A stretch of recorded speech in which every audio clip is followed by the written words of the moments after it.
Utah? Yeah, I'll be there. All right, sweet. Good. Yeah. Should be a good field. Yeah, it should be. I think especially now that we're just a few 6 weeks before Worlds, everybody's kind of itching to get there and get the competitive juices flowing and test everything out, right? Yeah, I was on the OSPS live last night on Instagram. I think you were too. But Bobby's talking about, he's like, come to 16th, anybody can come out and hit. And I was like, boy, that's tempting. I really want to go out there and just beat balls with everybody. I don't think you can get much better practice than that. Yeah, for sure. That's one of the really good things about being down there. You're up on the grid hitting with other hitters. I mean, you can't really replicate that, right? Right. Yeah, exactly. All right. Well, Brandon, thanks for being on here, man. Normally I would want to, just kind of catch up with you, but we'll get to that later. I want to ask you first, because I've seen some really cool stuff on your Instagram recently. You've been working on a lot of swing changes and it's paying off. You just won up in Canada. So congrats on that. Thank you. Kind of like talk me through, what are you working on and why? Yeah. So I'll kind of go back a little bit just to where I kind of came from. So, as you probably are very aware, you're a very good golfer in your own right. I came from a golfing background, competitive amateur. I wouldn't say anything elite or anything like that, but I'm a solid player. So whenever I came in, I was always the fastest hitter and I just had a typical swing. And so whenever I gave long drive a try, I had a very functional, fast golf swing. But I wasn't able to really take it to that next level.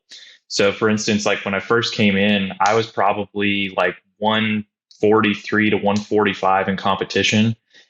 And I just stayed at that same spot for a year plus. And so I realized I needed to do something different. So I reached out to Lee Cox to kind of pick his brain on what he thinks I could do to improve getting any extra speed possible. So he gave me like 5 separate things to work on. So those things are getting a better pressure shift to my trail side.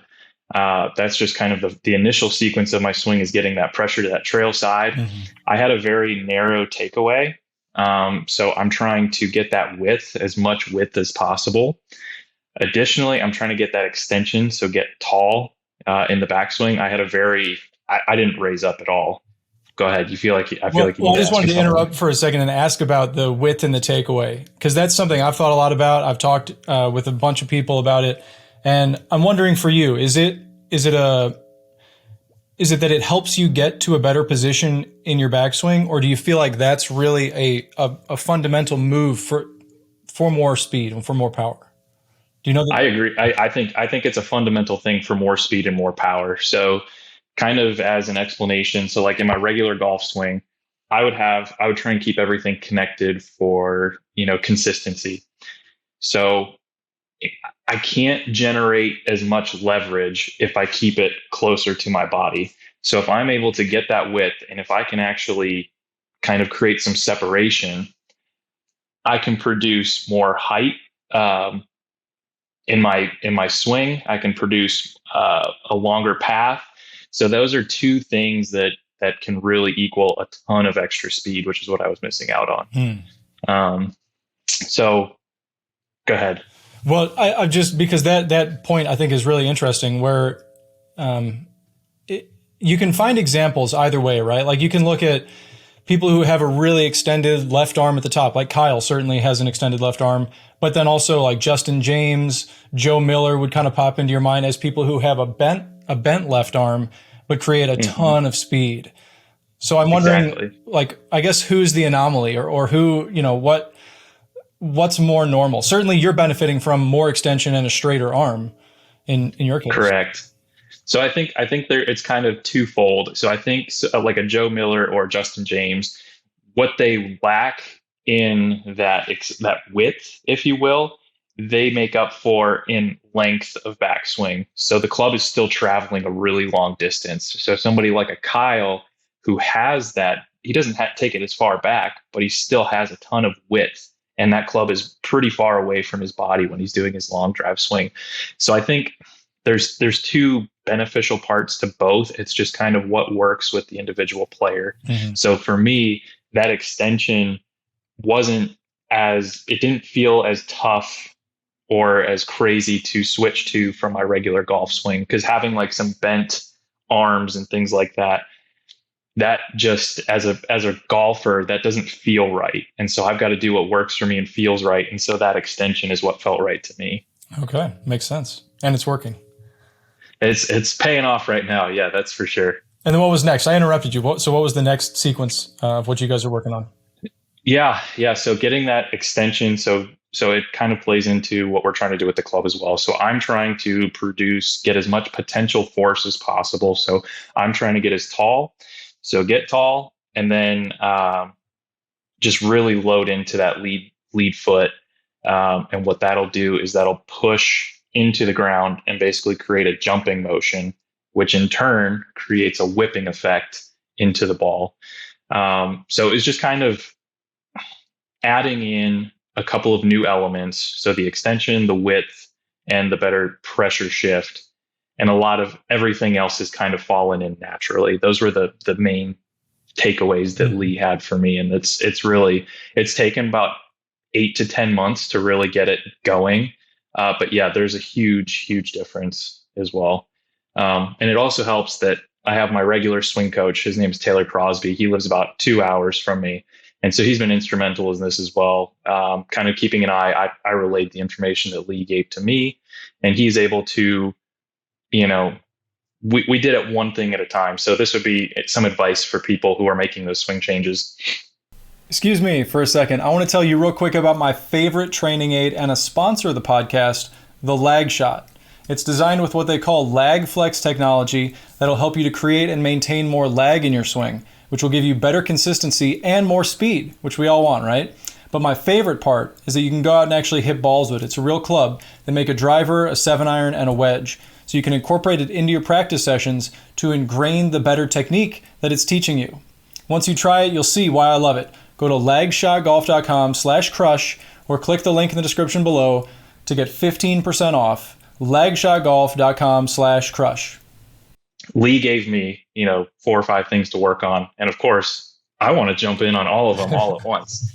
And it doesn't work out so well because your brain is thinking about too many different things. And then you kind of don't do everything properly. So when I went to my instructor, Taylor, he was like, we're just going to focus on one thing at a time. And so the first thing that we worked on was that pressure shift. So I had a tendency my hips would rotate internally too much. And so I wouldn't actually shift off of the ball at all. I would feel like I was, but my hips were just rotating, and then my pelvis would actually move towards the target. And it just got me in a really weird position. So it was just working on one thing. We would groove it. I'd come and see him a couple weeks later, a month later. We'd go to the next thing, and so on and so forth. So It's been a process, but it has definitely paid off. One of the things I've always found so weird, and I don't know if I'd use the word frustrating, but maybe challenging about golf, is that you might feel like you're doing something, like you're shifting toward the target or away, but it could be the opposite. Where, like you said, let's say you're turning your hips. Most people would say, okay, well, I'm going to turn my hips. I'm going to shift away. I'm going to go from, toward your trail side. But if you look at someone like Bryson, or probably Justin James would be another good example here, his pelvis really is moving a lot toward the target. And certainly in transition, you're going to. But that's just an example of, like, it could feel so different than what it actually is that it's tough, right? You need that extra set of eyes, somebody who knows what they're talking about in terms of long drive as well, and can kind of see what you're doing, what you think you're doing, and all of that. Exactly. And those are, like the feel versus real type of thing that you see on Instagram. Like, here's what you may feel like it's doing, but here's what it actually is.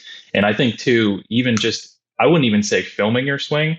I would say being in front of a mirror so you can see it real time, because if you're filming your swing and making what feels like those motions and you're not actually doing it, I think you're doing yourself a disservice by going back after the fact and then trying to change it. Like, I think you just need either those extra eyes like you were talking about, or something as simple as a mirror so you can see real time, like, hey, what am I doing? Am I actually in that position or am I not? So yes, definitely frustrating when it's not feel versus real. I was talking with Brendan DeVore from Be Better Golf, and he was saying that it's like, imagine if you had to learn to play the piano by watching a video of yourself playing the piano. That'd be so hard, right? You'd never get anywhere. See, that kind of instant feedback is crucial. But Hmm. It's working, man. So take us through then. Like, I didn't get to go up to the Canada event. So how did it play out? The grid I heard was tough. Yeah, it was funny. So it was a 38-yard wide grid, which I had no idea about. There's kind of some mounds in the middle of it. The right side sloped to the right, and the left side sloped to the left. So wind was off from the left, probably about 15 miles an hour, and into a little bit. So it was just not ideal hitting conditions. And I had once or twice where I would hit a ball right down the center, and I'd look back and I'd say, "That's good," right, to the caller, and they'd be like, "Yep, that's good." And then you hear on the radio OB, Oh. and you're like, "What do I do with that?" So I don't think I've ever seen as many OB sets as possible. And halfway through, after I made it to the top 16, I was like, yeah, I really don't think I'm going to come back to this again because this grid is ridiculous. But no, I came back. I was actually hitting it really well. Um, in the bottom 16 in the qualifying rounds to get to the top 16, I was hitting it. I was hitting it decent, but nothing great. And then once I made it through, I just kind of took a break. I went and laid down and got some Pedialyte and stuff like that and recharged. And for whatever reason, when I came back, I hit a new level. I went to the range and everything was just starting to click. So in the top 16, that first round, the top 8, when I got to the top 8, yeah, that's when it really clicked, and I hit a new level. And so I went, I think 383. To put it into perspective, like a 350 ball and a 360 ball were pretty big. 370 was really, really big. So I went 383 in the top 8, took first in that set. And then I go to the next one, and I think I put 4 of 6 in play. And the longest was 390, which was the longest of the weekend, to eclipse Ryan Riesbeck, who had 389 as the longest of the week and an extra cash bonus. So thank you, Mr. Riesbeck, for not going any further. And then I got to the finals actually against Ryan. And neither of us really put on, I would say, a spectacular performance. I put 1 in play, and it was off the toe, and it went 360, I think. But Ryan unfortunately went OB, so that was enough to get it done. But regardless of that final, prior to that, everything clicked. I was hitting the exact shot that I was looking for. And yeah, so funny part is now I will be going back to hit on that grid. Yeah, for sure. Now it's a good memory. That's Is right. that the same grid? Was it kind of like a little downhill with the road on the left? Yes. Okay. It is that grid. Yeah. Yeah. I was there in 2019, it probably was. And I think it was wider then because I don't remember it being that crazy, but I can picture how, like, if the trees had come in a little bit, or if they just hadn't quite, cut it and marked it that way, that could be a tight area. Well, yeah, it was crazy because like in the qualifying to get to top 16, like the balls that were, like 325 were winning. Wow. It was just getting it in play was key. And, I think, just kind of going off topic here a little bit, but I think that's one of the things that a lot of people who may want to get into long drive don't exactly realize is there is definitely a big proponent to being a long and fast hitter, but there is a lot more weight, I think, into getting more balls in play than there is to just be fastest guy on the planet. Now, I'll redact here a little bit that the fastest guy on the planet also hits the center of the club face a lot. So that makes that's why he is who he is. But for those who are looking to get into the sport, you don't have to be the fastest guy. You can, if you hit the ball pretty well and you hit it pretty far, you might have a solid chance of performing better than you would expect. Yeah, there's definitely something to be said for that. I don't know. Maybe it was probably for a long time, but certainly in 2019, 2018, people were really getting obsessed with speed and not talking about the other components that go into it. But I think Bryson did a good job kind of illustrating last year at Worlds. If you're filling up the grid, if you're putting a lot of good shots in there and you're giving yourself a chance to get a good bounce on a shot, that's really going to pay off. Plus, if you're swinging really fast, you're you tend to put a little more spin on the ball. So on certain conditions, if you're hitting into the wind in particular, maybe your slight miss hit just would not be as good of a shot as if you toned it down a little bit and, like you said, struck it well, flighted it well, and positioned it in the right spot in the grid. Mm-hmm. Exactly. There's a lot more to it. I think people kind of give this a bad rap of, oh, it doesn't take much talent. It's just, you're just hitting it as hard as possible and there's nothing to it. Well, that's not really the case whatsoever. If you don't put any in play, if you don't know how to control your flight, how to control your spin, you're going to struggle a lot more than somebody who has the capability and the technique to do those things, who's going to fill up the grid, who's going to be able to flight it in different conditions, who can hit it left, who can hit it right. There is a lot more that goes into this sport than I think a lot of people realize. For sure. I think that if anybody who's in the top probably 20, if you look at their swing, you can find something really good to take away. So for anybody listening, if they play tournament golf or want to try to get into long drive, look at, the people at the top, find some things in their swings, because everybody has a slightly different style and preference and shot shape and whatever they're hitting. But you'll always be able to find something really good because they're swinging it. I mean, in order to swing it that fast, 150 miles an hour, you have to be doing a lot of things right. Right? Mm-hmm. Well, exactly. I mean, it's true. I can't tell you how often I analyze the fastest guys on the planet. I mean, obviously there's going to be some things. So like for Kyle, for instance, there are some things that he does that I physically will not be able to do, that I cannot replicate. But I am looking for things in everybody's swing that makes them who they are and makes them so fast. So another good one would be like a Josh Koch. Josh Koch does not look like he swings it that fast, but when you see his numbers, he's, swinging at like 154, 155 occasionally, and it looks smooth. And I think something that he does that's just so incredible is the amount of extension, how tall he gets. That was something that when I was trying to do my extension phase in my swing building, I kept going back to him just because I would the amount of leverage he could produce was insane. And I was just like scratching my head, like, how do I do that? And so, just getting back to it, trying to find those key things that every player does that makes them go fast. There's something that everybody has that gets them to the next level. And yeah, I think that's a great point of trying to find something that you have that can, you can look at with the top players. Yeah. And then it's also cool. So the last episode was with Tom Barry at Westside Barbell, and I was asking him about fast twitch fibers, slow twitch fibers. And he was saying he doesn't really care what, if you can convert fiber types or anything, because what he wants to do is work with what you've got. And wherever you start, he's going to work with the strengths. He's certainly going to bring up the weaknesses and improve that. So instead of getting kind of bogged down in the details, like to go on topic here, however you swing, however you create those leverages, you can improve it a little bit. You can find ways to use other leverages and get that extra speed and consistency. So exactly. Let's go back though. When did you get started in long drive? Yeah, so everybody's got their story. So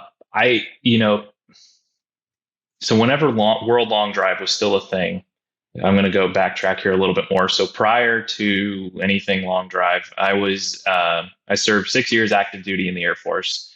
And so once I got out, I was living in Florida, and World Long Drive was doing military long drive qualifiers for an event that they had at Fort Jackson in South Carolina, I believe it's that. Mm-hmm.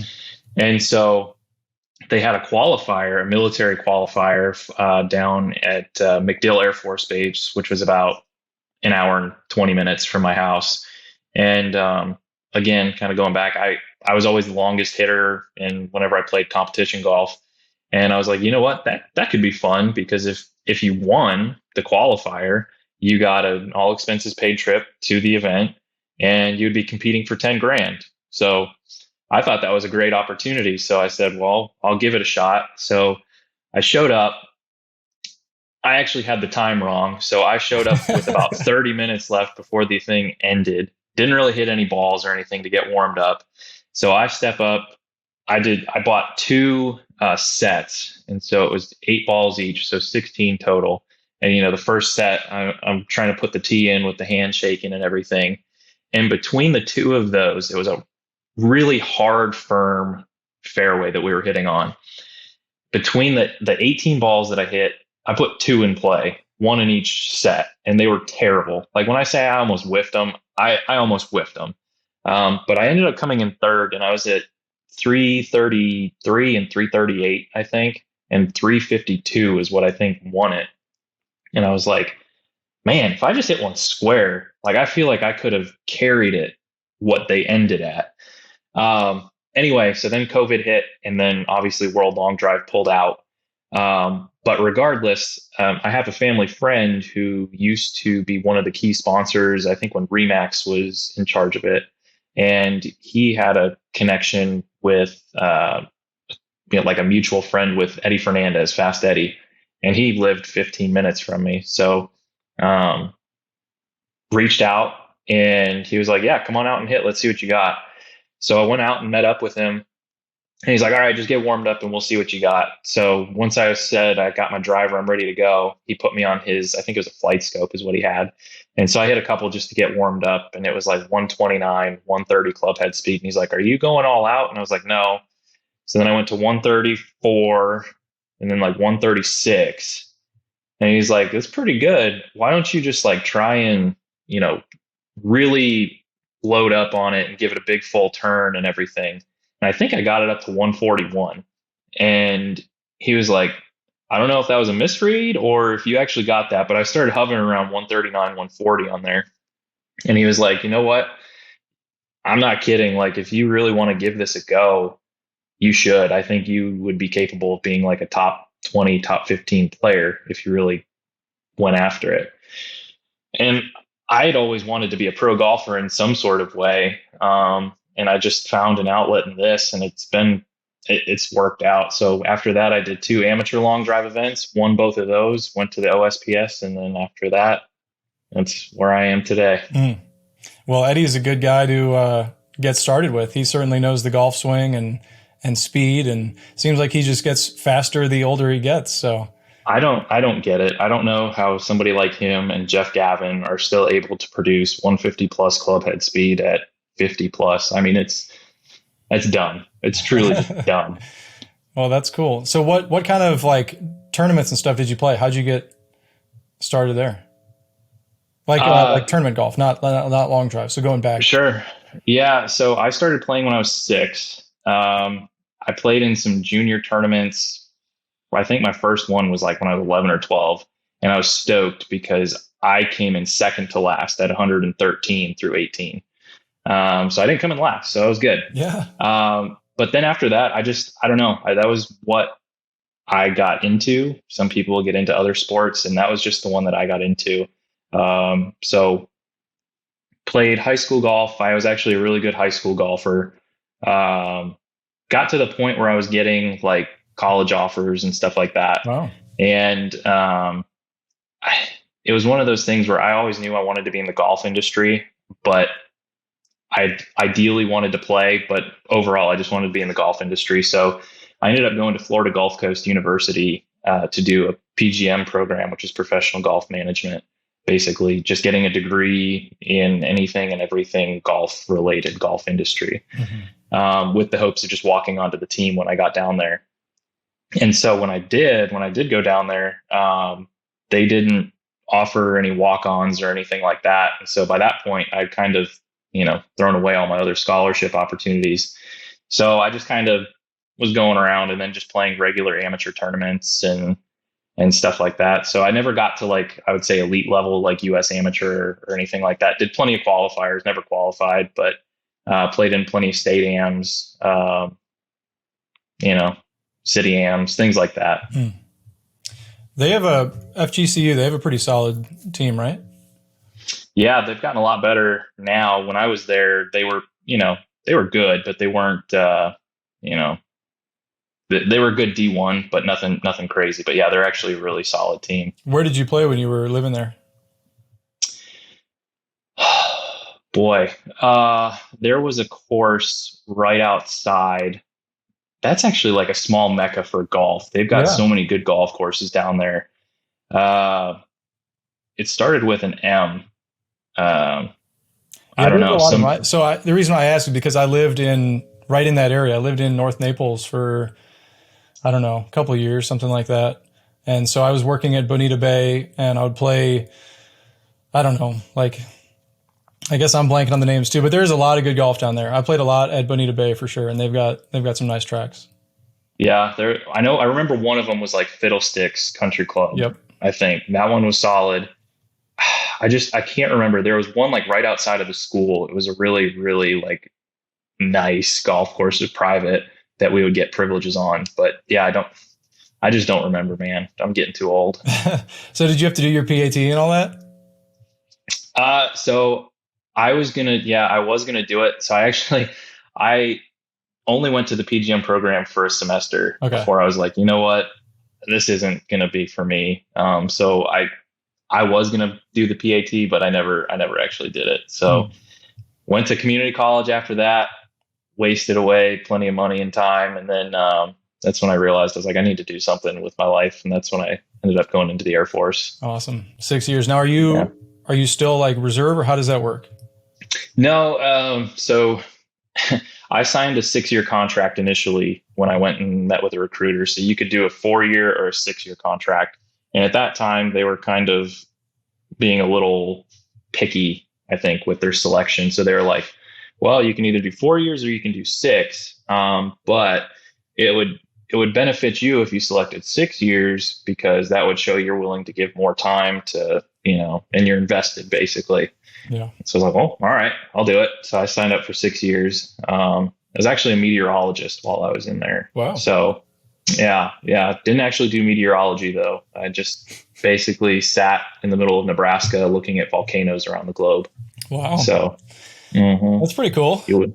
It's random. Definitely didn't think I'd be in the middle of Nebraska looking at volcanoes for the Air Force. But yeah, that was cool. It was a good experience. Definitely didn't regret it. Well, totally unrelated to long drive, but like volcanoes and lava, I think that's some of the coolest stuff when you think of how it's formed, how it reacts. And then also when you learn that it actually could play a big role in our lives today, like Yellowstone, right? There's some massive area around Yellowstone that actually is a super volcano, right? And Hmm. if that detonates, Yep. like half the United States is gone or something. Yeah, we're gonna be bye bye. Yeah, we'll be toast. So you were kind of near Um, that epicenter, huh? a little bit. It's pretty dormant. I mean, so the reason why we're there, the official reason why, is because whenever volcanoes erupt, not just magma, but when it's the ash cloud, whenever it erupts into the air, if our aircraft fly through that ash cloud, the little rocks and stuff within that cloud will Mm. destroy the engines. So what we would do is whenever there was an eruption, we would send out notifications to our pilots in those areas and be like, hey, there's an ash cloud moving X, Y, and Z. So we would have alerts out for about 6 hours so that they would know not to fly in that area. You'd be surprised at how often volcanoes erupt. You just don't hear about them every single day, every Wow. day. I definitely would not Mhm. have guessed that. No, every day. There's basically Mexico and Japan are the hot spots. Mm. Those are the two hottest spots every single day. So just not major. So, how do you think this is kind of shifting topics? But how do you think your time in the Air Force helped your discipline and your mental game now in long drive? Yeah, so that's a great point, because one of the things that like I said, I wanted to be some sort of pro in golf. Prior to me joining the Air Force, I was working at a golf course and had the opportunity for somebody to sponsor me. It was like, if you want to give this a go, I'll be willing to sponsor you.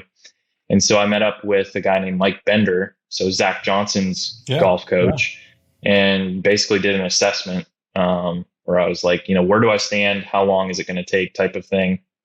And obviously, it's hard to tell based off of somebody hitting where they could stand. But he basically ran me through a bunch of different tests and said, um, I would say it's going to be about 6.5 years of really hard work. And that's just for a maybe. And at that point, I had no business trying to, I wasn't ready mentally, whatever. I just didn't have the mental capability for pro golf. Um, so going into the Air Force, yes, you learn a lot of discipline. Uh, you pick up on the small details of things to get the best result. And so kind of what I've taken to that into long drive is that I need to pay attention to the small details to get to the next level. So it was even though I was swinging it well, like last year at Worlds, where I finished in the top 16, I finished, I think, last in 3 out of the 5 sets. And in those sets, between me and first place was less than 10 yards or less. And so it was analyzing those things and realizing that I need to do something better and what can I do better. So again, reaching out to Lee and then, going on from there. But taking a look at the small things that need to be done. So working out, hitting more balls, working with my coach, in my off time when I'm at home, practicing those positions. So it's the dedication. It is that mindset. In the Air Force, we had like a motto, and it was, excellence in all we do, and you will not fail. And so that's kind of the way that I look at it. I'm trying to do, anytime I practice or anytime I'm at the gym, I'm trying to make the most of it. I'm not going to be the guy who hits the most golf balls or spends the most time in the gym, but I'm going to try and maximize it. I'm going to do everything with excellence in both of those categories. And so if I do what I'm supposed to do, I won't fail. So military has definitely changed my mindset on how to, do what needs to be done to accomplish any task at hand. I'm sure it did. That the discipline. I mean, you can't really put a price on having discipline, having experience of doing things that you really don't want to do, but you have to do them, and then you learn how to do them well, and that carries over to so many things. Jumping back a second, I would love to see what goes into Mike Bender's process, like what formula he has where he watches you hit some balls and then, I'd say 6.5 years. How does that come about? So he had me go through like a series of different tests. So he had his academy at this place called Heathrow Country Club. It used to be really nice, but it turned into a goat ranch. And the only thing keeping it afloat was his academy. So his academy was, it was awesome. It was top of the line. So he had a wedge range where there was like a foot by foot concrete blocks spaced out every 5 or 10 yards to 100 yards. And you would basically go through and hit like the 30-yard target, move to the 35, 40, 45. And you would try and, lower the number of times it took you to get through that track to improve your wedge distances. He also had like out at about 150 yards into the range, he had like 30 sticks aligned in the middle. And he would say, all right, take it at, I think there were different colors too. He would say, take it at this stick, turn it over to that stick, start it at this stick, cut it over to that one. And then there was just different distance control shots that he had me hit, and like my distance to that target, like how far out I was based on those shots. So I don't think there was a specific formula. I think he was just going off of what I brought to the table and what he thought hard work could potentially get me. So he just said somewhere in like the 6-year neighborhood. And I was like, okay. And at first when I heard that, I was like, yeah, I could do that. And then I thought about it a little more and I was like, I don't really want to do that. So it was interesting. He's certainly seen a lot of and worked with a lot of great golfers. So I'm sure there's a lot that goes into it. It's got to be really hard though, to just see somebody on the range and think that that's going to carry over. Cause I'm sure I'm positive he's had people come in there who hit every shot perfect, but then going to the mental discipline side of it, how do you perform? And so maybe that person goes then into a tournament and does not do very well. So factoring that in has got to be near impossible. Yeah. I think he's just basing it off of pure talent. I would assume he would, if he went out onto the course with these individuals and then saw what they produced, what they had or were lacking up top, he could, maybe reassess. But yeah, it was definitely just based off of pure talent on the range and nothing more. So you mentioned training, working out. What kind of stuff are you doing now? I'm a personal trainer. In a number of these episodes so far, we've talked about a lot of different training things. So I'm curious, what do you do? I've been trying to figure that out since day one. So I actually, whenever I reached out to Eddie and he got me in contact with, when I was living in Florida, a guy named Barrett Stover. He was actually doing some work with Brooks Koepka for a little while. And he had a studio kind of where I lived. So he found some deficiencies in my body movement. And so we were doing strength training to build up those deficiencies. So a lot of mobility, a lot of, um, you know, explosive workout. I can't tell you exact. I'm not, in the lingo per se with fitness stuff, but it was a lot of explosive, a lot of core, lower body, and strength. Um, so I've been picking the brains of everybody to figure out what they do in the gym. And right now, what seems to be the best for me is kind of a split where I have like a roadmap right now to the world championships. And so I have a certain number of times that I'm hitting during the week and a certain number of days that I'm going to the gym. And so right now that consists of lower body. So Monday is lower body strength. Tuesday is upper body strength. Wednesday is mobility work. Thursday is lower body explosive. And then Friday is upper body explosive. So it's strength training, one, upper and lower. And then also because strength doesn't equal power, there's difference there. And so I want to just focus on both. I think that's going to work out well for me. I'm sure there's other factors that I could, weigh in and that would be better, but that seems to be what's going to be the best for me right now. Mm-hmm. And then how often are you hitting? So I actually just got a new job recently that I work from home completely. So the goal is to hit roughly 4 to 5 times a week. So the one disadvantage that I've had is I haven't had enough time with my schedule to hit more golf balls and to increase that stamina. And so if I can go out and hit 4 or 5 times a week for, 2 hours, then that's going to amplify coming up to Worlds. So I hit about 4 to 5 times a week, usually about 2 hours. And that consists of usually 2 speed sessions where I'm just going all out. I do not care where the golf ball goes. Subconsciously, I do care, but I try not to care about it and hit it as hard as I can. And then I have kind of more technique / stamina days where I'm just like going through, fake sets and, hitting different shots and stuff like that. So, yeah.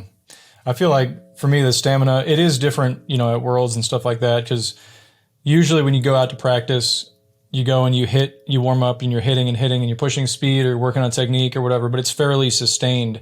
A lot of times at a tournament, you'd go and you'd warm up and then you'd hit a set and then you'd have a break for, 8 minutes and you'd hit a set, have another break, hit a set. And then you have like a 2 or 3 hour break depending on what group you're in. And then you come back and you do it all over again. So there are different ways to practice and that's kind of a different element of stamina, being able to warm up and ramp up to that same peak multiple times in a day. Hard to simulate it. Yeah. I think that's the toughest part. And that takes time, which I don't have enough of right now. If it were up to me and I could just train for this, I would go through sets every single day and hit for an hour and a half in the morning, take like a 2-hour break, come back, go hit again. But I don't. And so I've got to find a way to, make myself as ready as possible in between those breaks. So kind of what I've done is it's almost like I've got to prep a couple of days in advance before an actual event. So that's going to consist of drinking a ton of electrolytes. So I tend to cramp a lot. I actually have a potassium deficiency. So I tend to cramp when I'm outputting as much as I do in long drive. And so I need to eat a lot of bananas beforehand, days leading up to, and then drink. I have like a routine where I get like a Pedialyte a day leading up to the event. And so then when I get to the event, I do my, first set. If I get through, then what I go and do is I go rest. I go lay down. I drink another Pedialyte. I eat something and I recharge. And that seems to be the best way because you got to figure out what works best for you. I've had trouble with FOMO where I want to see everything that's going on and be out in the sun and everything like that. But that'll drain you. So I'm there to win and, I got to do what's best for me. So that's kind of the best way that I can simulate is actually just doing it. I don't have a best way to practice it, unfortunately. That the time in between though, or like at Worlds, because that's a week long tournament, and you're going to have some days where like so much of the day, 80% of the day, you've got nothing to do. For me, that's so difficult to just like lie in a hotel room, or like maybe you can go to the pool for a half an hour, but like there's just so much time to kill. And for me, that's so hard. Like, yeah, bring some books or video. Like, I guess there was one time, I forget the year now, but for the World Championship, it must have been 2018. I bought a video game console just to bring to the hotel that week, so I'd have something to do, and it worked pretty well. But there's just so much time to kill. Well, that's, that's the tough part, is there is so much going on too. And you like, at least for me, like, I just don't want to miss out on the action. Like, I'm invested in the sport, and I want to see how everybody's doing, Yeah. and what everybody's producing and stuff like that. But man, if you've got to figure out, especially Mesquite, where it's, 200 degrees out there, and, you're in the middle of the day and you want to watch the morning set, and then you're waiting for your turn. It just, yeah, it's tough trying to find what to do to fill your time, and not wear yourself out. Yeah, for sure. And finding the right balance of everything. I mean, that's the potassium that I didn't know that about you. So that's kind of an interesting additional step and thing to be aware of. So, Yeah. I didn't, I got some blood work done one time while I was in the Air Force, and they're like, "Oh, something interesting. You got kind of a potassium deficiency." And I was like, "Oh, all right, cool." So yeah, it's made itself known, and I can't tell you how many events that my calves have cramped, and it is what it is. yeah. Now, when you go out to practice currently, do you have a launch monitor? Or do you have access to one? Not at the moment. I mean, I have some of, like the PRGRs, and I also have the Rapsodo, which is fine, but I'm so particular about the data that I do want to look at and the accuracy of it. Even though I can use like a Rapsodo, let's say, it's tough for me to. It's a good product for the regular golfer, but what I'm looking for it to do, the reliability of it tends to go down. Yeah. And so I would rather have very factual data. And unfortunately, I just don't have too much access to that right now. There's just found a place that does TrackMan, but it's indoors. And I don't know about you, but hitting indoors in in a small cubicle type of thing, I can't produce what I would outside whatsoever. I'm probably like 8 miles an hour slower club head speed almost, because I'm concerned about, is my club going to hit the top? Is my club going to hit on the way through? So right now, I know Martin says, it's and if you need to increase club head speed, you need to be hitting with data at all time. And I mean, I agree. It certainly helps. But right now, my best thing to do is just go out and hit and see what's producing the best ball flight, what's producing what seems to be a lower spin. Although I can't track that, I've been around this game enough to know when it's spinning less than when it's ballooning or anything like that. So what some people could get caught up in the data, I get caught up in with my launching conditions and what the ball is actually doing. There's got to be a balance there. I mean, some people exclusively really hit with a launch monitor, and for them, I'm sure there's value, but maybe they get too caught up in it at times.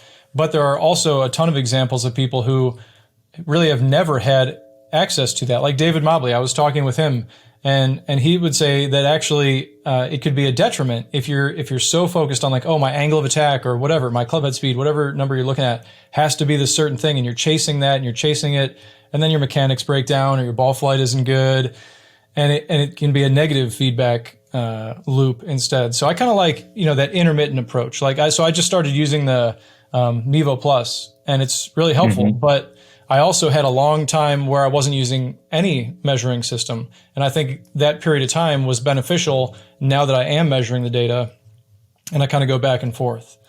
So I agree. Yeah, I mean, so it's kind of nice to like where my instructor Taylor is at.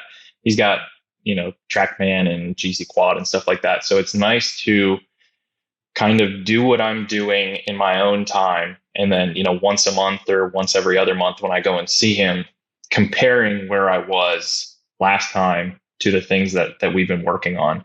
And so, when I come back and I see improvement, I don't need to see the numbers every single day. It would be nice, but I don't, because again, we're going back to how do I put the ball in play? And the way I'm hitting it, I know if I can produce the shots that I want to hit, everything is going to fall into place. Speed's going to creep up, and it's going to do what it's supposed to do. Yeah, for sure. I've heard a lot of pros say, at least teaching pros, that the ball flight is the best tool to tell you what you're doing and what you need to be doing. So, and sometimes that's all you've got. So learning how to read it and learning how to change things as a result of it is huge. Mm-hmm. So let me ask you, like, kind of just like a bunch of kind of unrelated questions, but we'll just jump around. So either give like one answer if it's one thing, or feel free to, explain a little bit, all right? But kind of just a rapid fire thing. So you kind of answered it already, but like if you had to say, what is your favorite exercise for long drive? Oh boy, anything like a jump squat, anything explosive, anything like that. I think jump squats. I think that's my favorite one, jump squat. Okay. What's your favorite drill if you do drills? We didn't talk about that. Ooh, favorite drill. Oh man, you're gonna kill me here. I don't know if I have a specific drill. I'll go tempo. I like doing tempo work.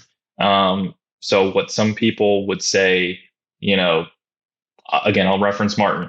He's a big ideology of whipping it back fast. And, there's truth to that. I agree that works well. For me, I can't quite do it because then I get out of sync and I don't produce as much speed when I do that. So for me, it's a tempo of getting everything to load. And so I will work on that tempo, that feeling of everything loading and then exploding through. So I'll say tempo work. Okay.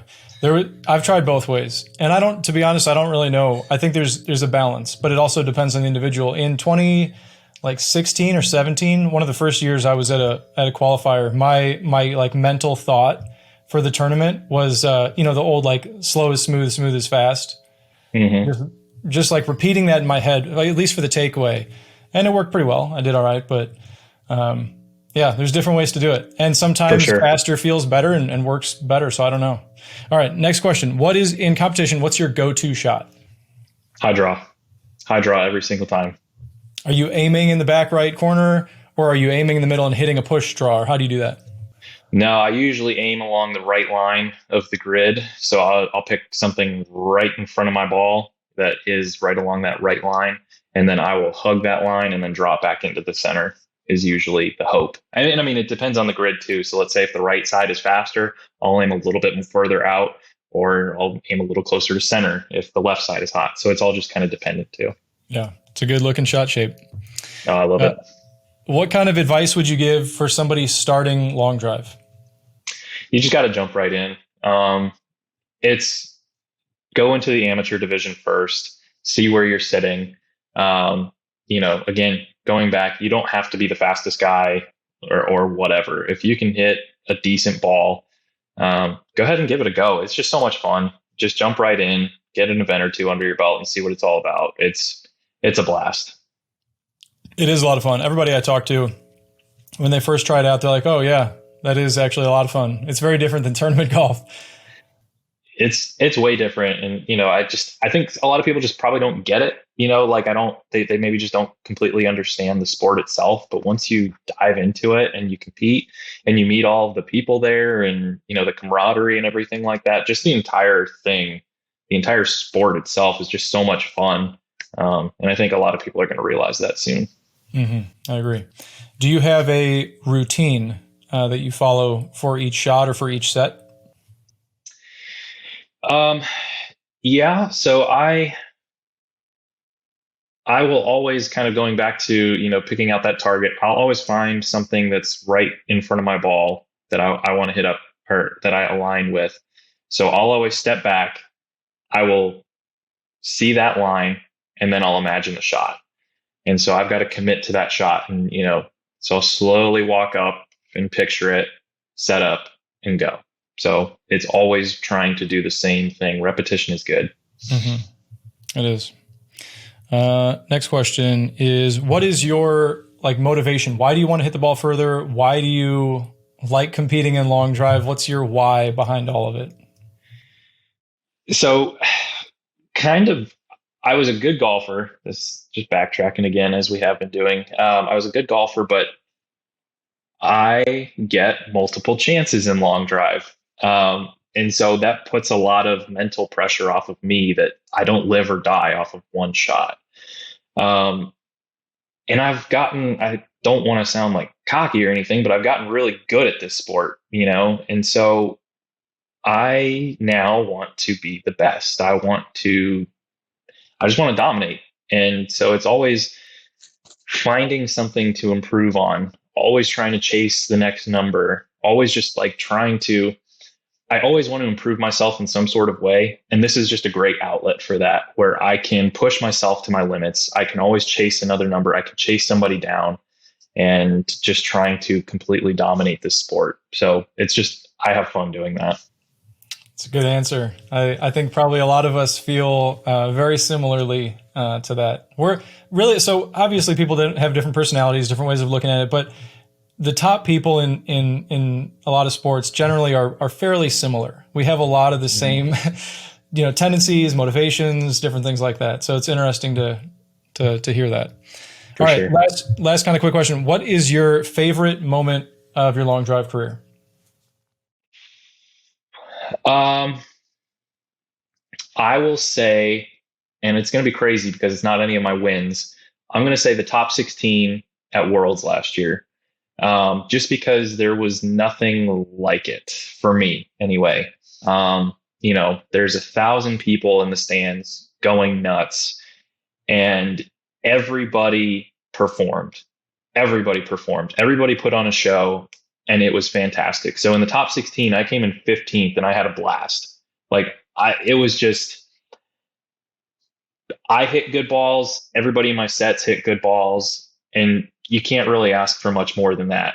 And so it was just an adrenaline rush that entire week, but mostly that top 16 day was by far my favorite moment. I relive that every day, basically. I think about it. It was so good. Nice. Well, hopefully we'll be reliving that here in 6 or 7 weeks, whatever it is. The crowd last year in Mesquite was awesome, and I hope this year will be even bigger. So I agree. And very cool. I want to see you in that top 16 too, Steve. Well, I'll do my best. All right, good. I like where things are trending. That's a good thing. Not a good thing for us, but it's a good thing for you. So where can people follow you? Are you going to be posting a lot leading up to Worlds? Yeah. So you can follow me on Flynn Golf on Instagram. That's my main outlet. I'm trying to produce a little bit more content that is maybe instructional that people can benefit from, rather than just posting my swing over and over and over again. So, that's where you can find me. Nice. You do any YouTube stuff for the instruction, or is it all you're going to put it on Instagram? For now, just Instagram. I would like YouTube is always one of those. If I had more time, I'm sure I could make time for a YouTube. Right now, it's not the priority, but hopefully down the road, I can put a YouTube together. Yeah, cool. Well, I've always thought you got one of the best swings in long drive, and now I know more why with your background and everything like that. But I'll be looking forward to competing against you in Utah and then later in Worlds. So thanks for your time here. I really appreciate it, and I'll see you in a couple weeks. All right, thanks for having me on, Steve. That was great. We'll see you then. Thanks, man. See ya. All right, see ya.